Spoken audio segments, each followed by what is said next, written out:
Hello everyone, આજે શરદ પૂનમ છે. સૌને શરદ પૂનમની હાર્દિક શુભેચ્છાઓ. આજે આપણો સરગવાના પાનનો રસ પીવાનો છે, દિવસ નંબર 7. હવે હું 6 દિવસથી સતત સરગવાના ગુણગાન કરતો આવ્યો છું, પરંતુ એક ગુજરાતી તરીકે આપણી ફરજ બને કે આપણા ગુજરાતની અંદર આપણા ગુજરાતના વાતાવરણને અનુકૂળ એવો સરગવો વિશ્વમાં કેટલી ડિમાન્ડ પર છે. અહીંયાથી દરરોજના કેટલા મેટ્રિક ટન સરગવાનો એક્સપોર્ટ વિદેશમાં થાય છે. શા માટે? કેમ કે સરગવો હાલમાં સુપરફૂડની શ્રેણીમાં નંબર 1 પર છે. તો સરગવાના અનેક ફાયદાઓ છે. હું નીચે કમેન્ટમાં પિન પણ કરી દઈશ.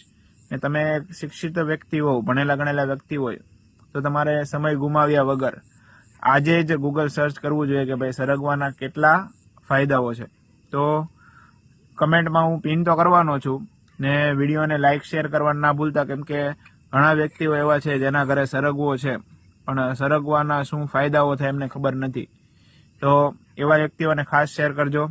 તો આજે 7મો દિવસ છે અને 90 દિવસ સુધી આપણે સરગવો પીવાના છીએ. તો ત્યાં સુધીમાં કેવા ફેરફાર આવે હું તમને જણાવતો રહીશ.